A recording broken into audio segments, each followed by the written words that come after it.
Thanks for staying with us. The meeting of Shanghai Corporation Organisation entered its second day today. Expectation is the announcement of the resolutions taken at the summit. Yesterday, President Vladimir Putin and his counterpart Xi Jinping held talks on the margin of the summit. Let's get more about the summit now and speak to Rosie Birchard from Samarkand, in fact, in Uzbekistan. Thank you so much for your time, Rosie. I mean, yesterday we saw the meeting of Presidents Vladimir Putin and Xi Jinping. What was the focus and the outcome of this particular meeting? Well, Russian President Vladimir Putin was really seeking to reassure his Chinese counterpart that Russia has Beijing's back when it comes to matters close to home. He condemned what he called US provocations in the Taiwan Strait. He is referring there most likely to that recent visit of US House Speaker Nancy Pelosi to the island of Taiwan, which China sees as part of its territory. So they're speaking to China's domestic concerns. But beyond that, he also made a direct reference to the ongoing war in Ukraine. He admitted that Beijing has what he called questions and concerns about the war in Ukraine. And that was replicated again in the last few hours when the Russian president met with his Indian counterpart, Prime Minister Narendra Modi. And Narendra Modi went further still. He was seen telling Vladimir Putin that, quote unquote, this is not the time for war. And indeed, this conflict really did cast its shadow over this meeting, this key summit here in Uzbekistan. Some of those present include Russia and China, but also the prime ministers of India, of Pakistan, the president of Turkey, the president of Kazakhstan, the president of Uzbekistan, and several others. So it really was a big geopolitical meeting, with many analysts saying the goal here was really to try and tilt the global balance of power away from the West. But if Russian President Vladimir Putin came here trying to get some more official and explicit support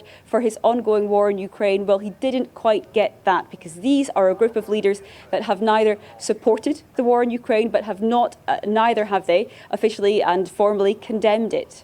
Has there been any reaction to this meeting, particularly by the Western countries? Well, this is definitely something that is being watched with a degree of caution in Western capitals, particularly in Brussels, where the European Union is headquartered. And that is because just in the last hour or so, Russian President Vladimir Putin has been speaking to press here in Samarkand, and he has been issuing some more fierce criticism of the European Union. He's slamming what he called Western selfishness. Now, he is accusing the European Union of, through its sanctions, which are imposed over Russia's war in Ukraine, of preventing Russia from exporting fertilizer to other countries in the world. Now, EU officials are very vehemently denying this. They are reiterating the fact that they do not apply sanctions extraterritorially. That means that they cannot sanction any trade between Russia and other countries which are outside the European Union.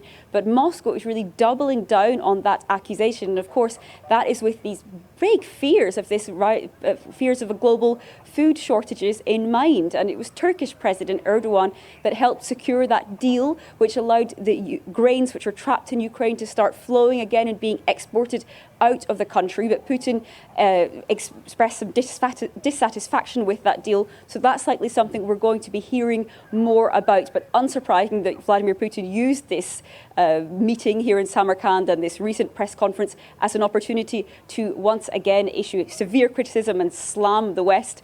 Russian President Vladimir Putin here trying to show, however, that despite these Western sanctions, he still has friends on the world stage. What can we expect today? Well, the summit is now wrapping up as we speak, really. You might see just in the distance here some blue flashing lights. That's because the president of Iran has just arrived to this building behind me, made a visit, and now it appears that his delegation is leaving. The Russian president has spoken to press and will likely be moving on. Now, one of the deliverables of this meeting is that the organisation says it wants to set up a climate council to do more on climate change.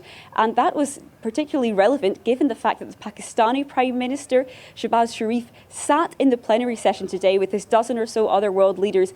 And really, it struck me, he seemed almost moved to tears when he was recounting the ravages and the horrors that have been wrought by this massive flooding recently in Pakistan. He said that this is clearly caused by climate change. Now, climate activists are likely to welcome to some extent the fact that these countries, Russia, China, India and others, are making more strides when it comes to climate change, or at least taking more interest in engagements, but it likely won't be enough to satisfy them fully, because these are countries which are big consumers of energy on one hand, particularly when it comes to China, and Russia, of course, is a major exporter of fossil fuels. In fact, really its whole economy is based on the export of oil and gas, and that's what has been such a big source of contention, as its traditional customers in the West, in Europe, really dried up due to those sanctions imposed over the war in Ukraine.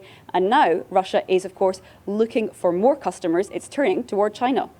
All right. Thank you so much for that update, Rosie. Do appreciate it. That is Rosie Birchard coming to us live from Uzbekistan and talking to us about that summit.